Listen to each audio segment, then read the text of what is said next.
నమస్తే, welcome to Telugu రాజ్యం. ఈరోజు మనతో పాటు ఉన్నారు సీనియర్ జర్నలిస్ట్ భరద్వాజ్ గారు. వారితో మాట్లాడేద్దాం.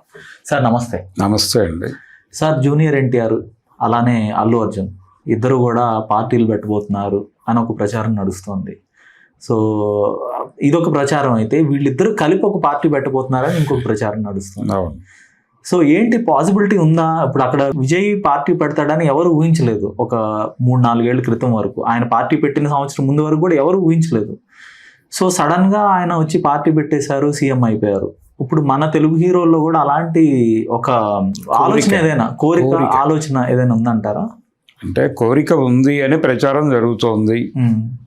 ఈ ప్రచారం జరగటం వెనకాల, అంటే ఈ వార్తల సర్క్యులేషన్ వెనకాల ఏదో ప్రయోజనం లేకుండా అయితే ఇవి సర్క్యులేట్ కావడం లేదు.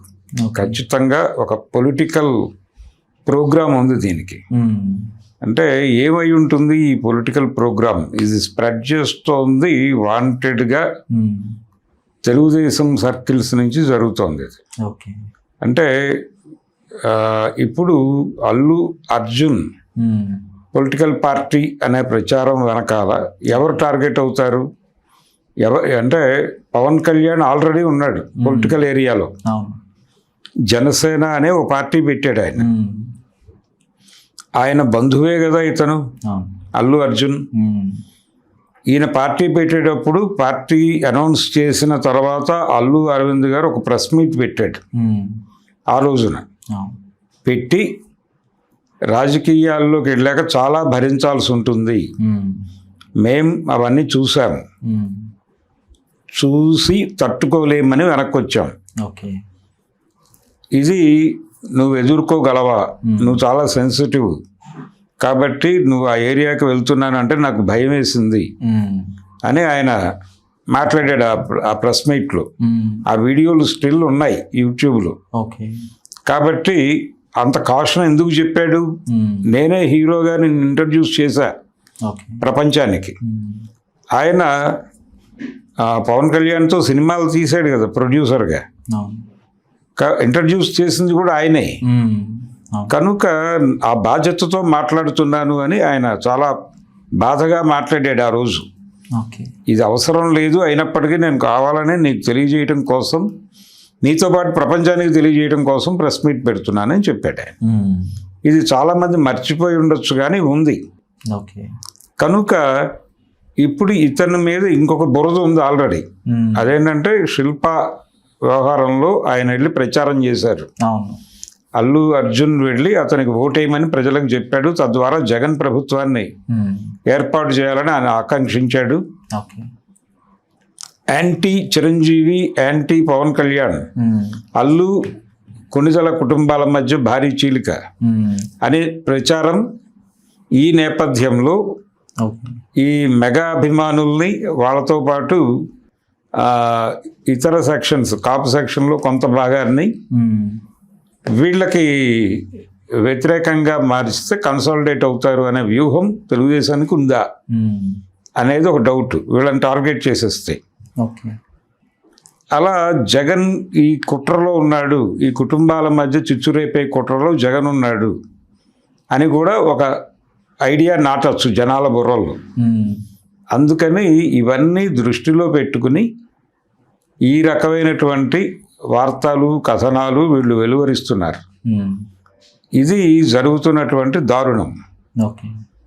ఇది అంటే నిజంగా వాళ్ళు ప్రశాంత్ కిషోర్ని కలిశాడు బన్నీ అని కూడా ప్రచారం జరుగుతోంది. పెడితే తప్పేంటి? ఎందుకు గొడవ? అంటే పవన్ కళ్యాణ్కి వ్యతిరేకంగా అతను పార్టీ పెడతాడు అనే గొడవే కదా మీరు రేపదలుచుకుంది. వాళ్ళ కుటుంబాల మధ్య ఉన్న గొడవల్ని ఆసరా చేసుకుని మీరేదో సాధించాలనుకుంటున్నారు. ఆ సాధించడం కోసం పవన్ కళ్యాణ్ని ఒక ఇదిగా తీసుకుని, ఒక పార్టీగా తీసుకుని ఈ ప్రయోగం చేయబోతున్నారు. ఇది ప్రపంచానికి అర్థమయ్యే విషయమే. అలాగే ఎన్టీఆర్కి సంబంధించి ఆయనకి మీరు ఏ రోజున వేదిక ఇవ్వలేదు కదా. మీకు లోకేష్ బాబు గారు రాజకీయాల్లోకి వస్తాడనే స్పృహ లేని రోజుల్లో 2009 ఎన్నికల్లో ఎన్టీఆర్ చరిష్మాని వాడుకోవడం కోసం మీరు ఆయనతో ప్రచారం చేసుకున్నారు. ఆ తర్వాత ఎప్పుడైతే లోకేష్ పొలిటికల్గా యాక్టివ్ అవుతాను అన్నాడో అక్కడి నుంచి అతన్ని పక్కన పెట్టేశారు. ఓకే. అతన్ని ఉంచితే ఇంకో పవర్ సెంటర్ అవుతాడని మీకు భయం, అందుకని అతన్ని తోస్తారు పక్కకి. ఓకే. ఎన్టీఆర్, సీనియర్ ఎన్టీఆర్ శత జయంతి వేడుకలు సంవత్సరం పాటు జరిగితే ఒక్క వేదిక మీద కూడా ఎందుకు జూనియర్ ఎన్టీఆర్ కనిపించలేదు? ఓకే. కనిపించకుండా చేసింది మీరే కదా. ఇక్కడ హైదరాబాద్లో జరిగిన శకపురుషుడు సావనీర్ లాంచ్ ప్రోగ్రామ్కి ఓకే. మీరు ప్రపంచంలో అందరినీ ఇన్ టైం పిలిచి ఇతన్ని లేటుగా పిలిచి అసలు ఆ ప్రోగ్రామ్ వాంటెడ్గా అతని బర్త్డే రోజు పెట్టారు. జూనియర్ ఎన్టీఆర్ బర్త్డేకి ఎలాగూ కొన్ని ప్రోగ్రామ్స్ ఉంటాయి, అవి వదులుకుని ఇక్కడికి రాడు అనే కాన్ఫిడెన్స్తో ఆ రోజు పెట్టారు.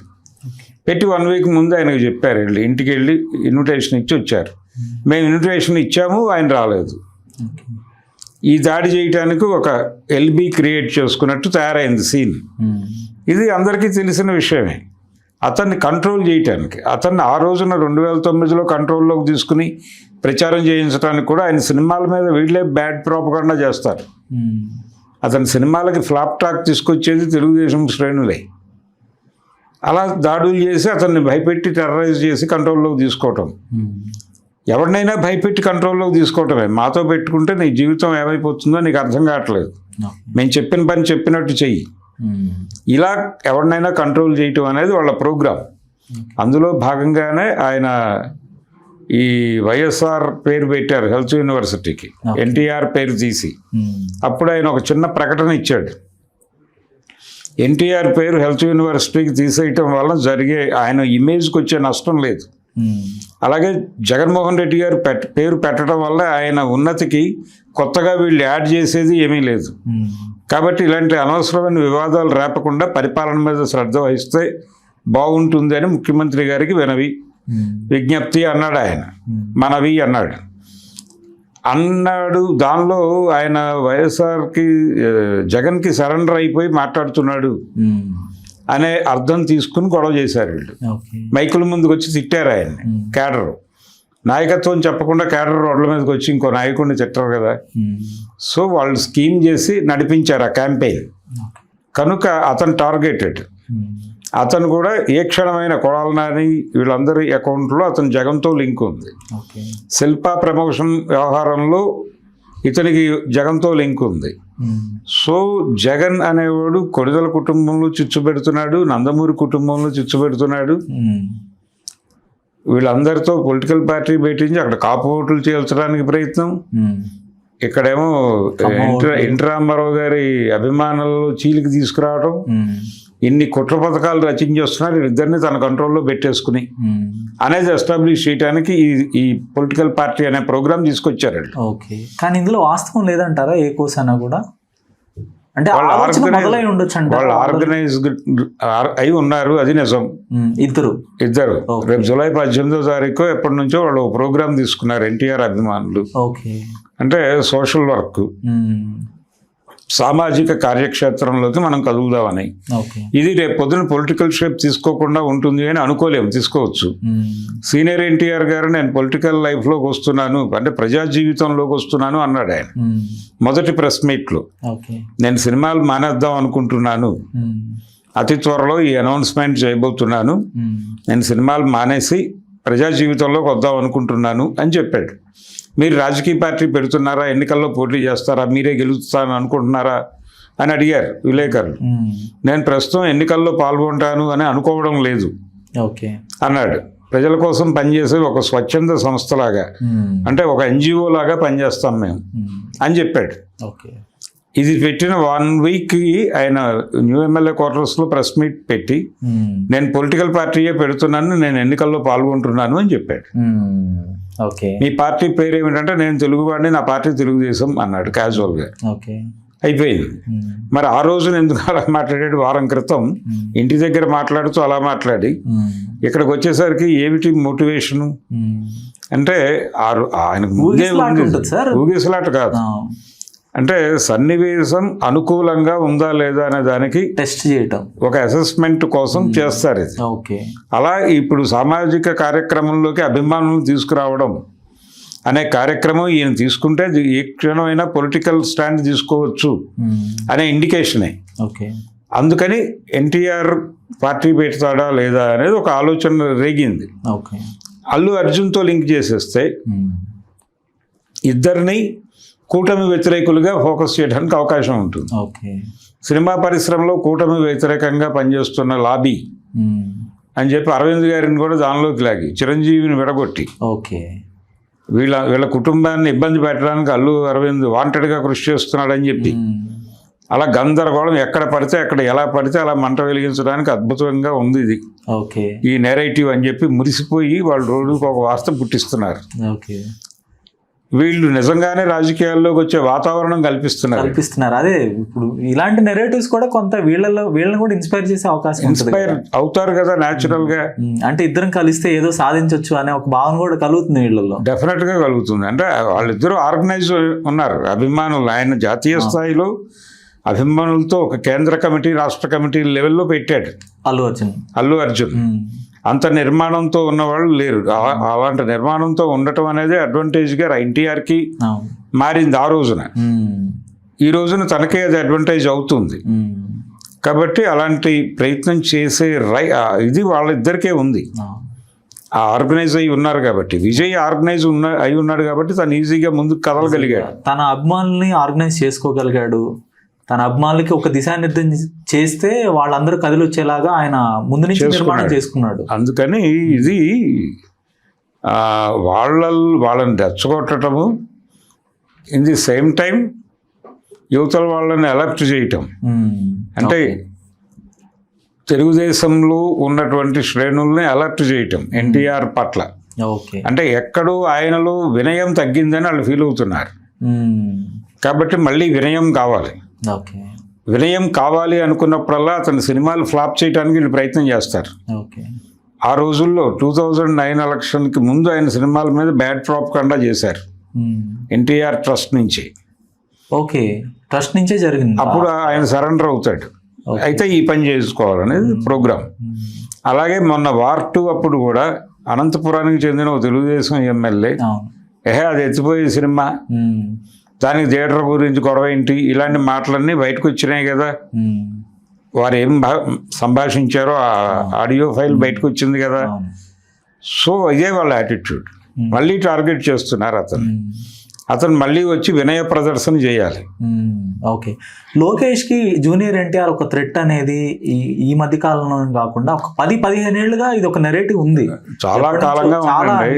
ఆయన ఎన్నికల ప్రచారం చేసిన తర్వాత నుంచి మొదలైంది. అవును. అంటే ఆ రోజున ఒక నెరేటివ్ ఏం బయటదేరిందంటే ఎన్టీఆర్ టు చంద్రబాబు, చంద్రబాబు టు ఎన్టీఆర్ అన్నారు. అప్పటికి లోకేష్ ఎంట్రీ లేదు.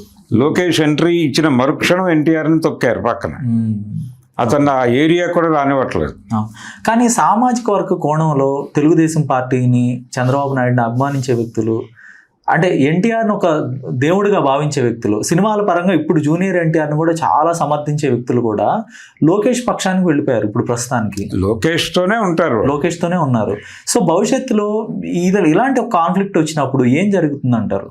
అంటే వారి టీడీపీ అభిమానులు శ్రేణుల ఆలోచన ధోరణి ఎలా ఉంటుందంటారు? అంటే వాళ్ళని కూడా వీళ్ళు గైడ్ చేయగలరు. నేను చెప్పాను కదా ఇందాక, ఆయన జగన్మోహన్ రెడ్డి మీద ఇచ్చిన ప్రకటన మీద క్యాడర్తో తిట్టించారు కదా ఎన్టీఆర్ని. తిట్టిస్తారు. పవర్ ఉంది వాళ్ళ చేతిలో, వాళ్ళు కంట్రోల్ చేయగలరు. ఆ రోజున పవర్ లేదు నిజానికి. పవర్ లేకపోయినా తిట్టించారు. కాబట్టి ఇప్పుడైనా అలా దాడి చేయించగల సమర్థులు వాళ్ళు. ఓకే. జూనియర్ ఎన్టీఆర్ ఇలాంటి పరిణామాలు భవిష్యత్తులో మనం రాజకీయాల్లోకి వెళ్ళాలనుకున్నప్పుడు ఇలాంటి పరిస్థితులు ఎదురవుతాయి, ఇలాంటి ఇబ్బందులు ఉంటాయి, మనల్ని ఒంటరి చేస్తారు అని ముందే ఊహించి ఆయన ఇప్పటి నుంచే కొంత ఆర్గనైజ్ చేసుకోవటం, లేదంటే కొంత తన మనుషుల్ని టీడీపీలోకి తీసుకెళ్లటం, ప్లాన్ చేయటం అతను ఏదో టీడీపీని తన కంట్రోల్లోకి తీసుకోవడం కోసం ఏదో ప్రయత్నం చేస్తున్నాడు అనేది కూడా రాంగ్ నేరేటివే. ఓకే. ముందు తనేమిటో ప్రూవ్ చేసుకోవాలి సమాజంలో. ప్రూవ్ చేసుకున్న తర్వాత తనకంటూ ఒక ఇండివిజువల్ పార్టీ ఉండటమే బెటర్. ఓకే. దానిలోకి దూరి ఏదో చేయాలనుకోవడం కష్టం. ఓకే. కొత్త పార్టీని పెట్టడమే సమంజసం ఆయనకి. అంతమించి మార్గం కూడా లేదు. ఎందుకంటే చంద్రబాబు నాయుడు గారు ఆల్రెడీ ఆ పార్టీకి నా తర్వాత ఎవరు అనేది చెప్పేసుకున్నాడు. ఆయన వీళ్ళమ్మ అయిపోయింది, లోకేష్ పేరుతో వెళ్ళిపోయింది. ఓకే, ఇప్పుడు పవన్ కళ్యాణ్ ఒక వరం అనుకోవచ్చు రాజకీయాల్లోకి ఆయన రావటం, చంద్రబాబు నాయుడు గారికి వరం అనుకోవచ్చు ఆయన రాజకీయాల్లోకి రావటం, తర్వాత ఇండివిజువల్గా పోటీ చేయటం, జగన్ మీదకి ఒక ఆయుధంగా ఉపయోగించడం.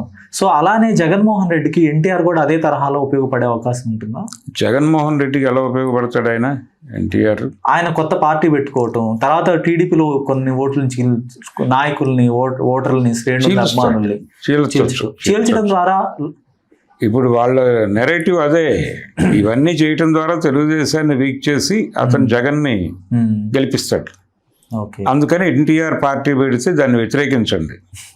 తెలుగుదేశపు శ్రేణులారా, తెలుగుదేశం వెనకాల ఉన్న కులంలారా, అందరూ కూడా అలర్ట్గా ఉండండి, వాడి పట్ల చాలా అప్రమత్తంగా ఉండండి, అతని సినిమాలు చూడకండి అని చెప్పడం కోసం ఈ డ్రామా. అంటే ఎన్టీఆర్ వెళ్ళి చంద్రబాబు గారికి కలిసి లోకేష్ గారిని కలిసి, అయ్యా నా మీద ఇలా ప్రచారం జరుగుతోంది అయ్యా, నాకు ఈ ఆలోచన లేదయ్యా, మీరుండగా నేను పార్టీ ఎలా పెడతానయ్యా అని బతిమాలుకుని ఒకసారి పాదాభివందనం చేసి వారి ఆశీర్వాదం తీసుకుని బయటకు రావాలి. అప్పటి వరకు ఈ గొడవ నడుస్తూనే ఉంటుంది. అలాగే అల్లు అర్జున్ కూడా, అయ్యా నాకు పొలిటికల్గా నాకు తప్పయ్యా, ఆ రోజున నేను ప్రవర్తించినటువంటి తప్పు సారీ చెప్పుకుంటున్నాను, నేను అలా వెళ్ళటం తప్పయ్యా అతని దగ్గరికి, అతనికి అనుకూలంగా మాట్లాడటం కూడా తప్పయ్యా నేను అని వీళ్ళ దగ్గరికి వచ్చి సంజయ్ ఇవ్వాలి. ఇస్తే వదిలేస్తారు. మీరు ఎన్టీఆర్ గారిని గమనించి ఉంటారు కదా, జూనియర్ ఎన్టీఆర్ని ఈ 10-15 ఏళ్ల ప్రయాణం, 20 ఏళ్ల ప్రయాణంలో ఆయన స్టేజ్ మీదకి వచ్చాడంటే చాలా మంచి వక్తలాగా మాట్లాడుతుంటారు, వాళ్ళ అభిమానులను అడ్రస్ చేస్తూ. సో ఆయనలో ఆ యాంగిల్ అయితే కనబడుతుంది. ఇప్పుడు మీరు గమనించినంత వరకు జూనియర్ ఎన్టీఆర్లో తాను ఒక రాజకీయవేత్త కావాలనే అర్జీ ఎంతవరకు ఉందంటారు? ఆ కాంక్ష ఎంత ఉందంటారు అతనికి? అంటే రకరకాల కార్యక్రమాలు, అంటే అతనికి హర్డిల్స్ ఉన్నాయి. తొలి దశలో ఆయనకి 2 యుద్ధాలు చేయాల్సి వచ్చింది ఏకకాలంలో. ఆ 2 యుద్ధాలలో ఒక యుద్ధం కుటుంబంతో, రెండో యుద్ధం సినిమా పరిశ్రమలో తన స్థానం కోసం. ఆ 2 యుద్ధాలు సమర్థవంతంగా చేయగలిగాడు అతను. కాబట్టి ఇప్పుడు యుద్ధం కూడా చేయగలడు. అతను మొదటి నుంచి వారియరే. అతను మొదటి నుంచి యుద్ధంలో ఉన్నాడు. ఇప్పుడైనా యుద్ధం మాత్రమే చేయాలి, యుద్ధం మాత్రమే నేను నిలబడుతుంది అనే స్పిరిట్ తీసుకుని పనిచేయాలి అతను, ఇవన్నీ పట్టించుకోకుండా. అప్పుడు డెఫినెట్గా వర్కౌట్ చేసుకోగలడు తను. హలో, తెలుగు రాజ్యం ఛానల్ చూస్తున్నారా? సామాజిక, రాజకీయ, జీవన చిత్రణే తెలుగు రాజ్యం. అతిశయోక్తులు, అసత్యాలు ఉండవు. రాజకీయ కోణం కాదు, ప్రజా కోణమే కొలబద్ద. తెలుగు రాజ్యం వీక్షణ మీ ఉత్తమ అభిరుచికి నిదర్శనం.